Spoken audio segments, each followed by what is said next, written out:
The Sagar Manthan Mercantile Marine Domain Awareness Center has also been launched today. It is an information system for enhancing maritime safety, search and rescue capabilities, security and marine environment protection.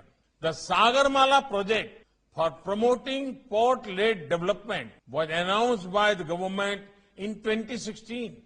As part of the program, more than 574 projects at a cost of $82 billion or 6 lakh crores have been identified for implementation during 2015 to 2035. And we are open to learning from global best practices. Continuing with our focus on trade and economic linkage with the BIMSTEC and IOR nations, India plans to enhance investment in infrastructure and facilitate mutual agreements by 2026. While India has launched a Mercantile Maritime Domain Awareness Center, a Secretariat for Trilateral National Security Advisor on Maritime Security Cooperation between Sri Lanka, India and the Maldives was inaugurated in Colombo recently.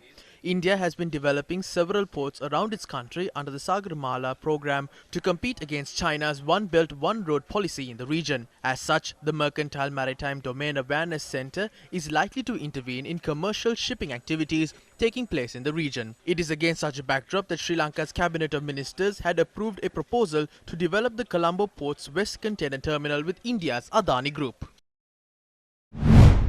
The request of the trade unions also was to hand this over instead of the East Container Terminal. The Honourable Minister has acted after taking those into consideration as well, and Cabinet approval has been granted. Appoint a committee and obtain a clear decision. Once that happens, the subject minister will inform the media.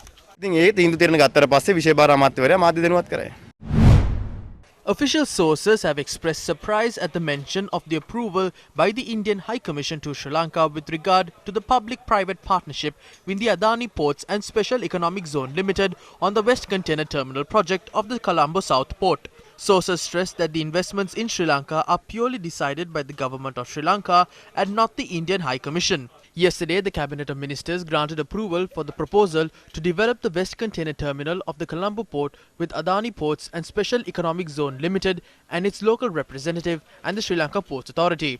The official government communication further said the proposal presented by India's Adani Ports and Special Economic Zone Limited was approved by the Indian High Commissioner and the Japanese government is yet to name an investor.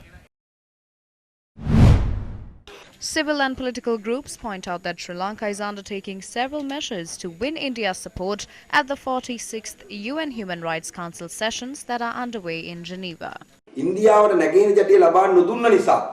By abstaining from voting on Sri Lanka at this year's sessions, since the East Container Terminal had not been given to India, both India and Japan are exerting pressure to receive the West Container Terminal in exchange for voting at the next session. India is taking all possible steps to fulfill its desire of receiving the West Container Terminal. It seems that we can obtain India's support at this session only by fulfilling their desires. But we wish to urge the rulers of our country to refrain from giving away national resources and assets that are of economic importance out of fear for the United Nations or sanctions that may be imposed on the country.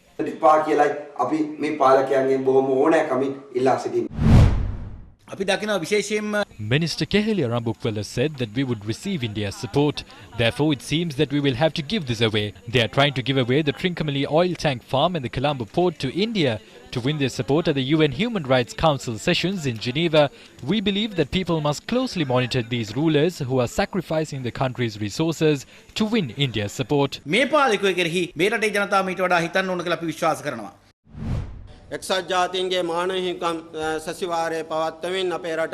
Various forces are trying to interfere with our country through the UNHRC sessions. As an example, India extends their support to us at times, and at times they do things which have harmful impact on us.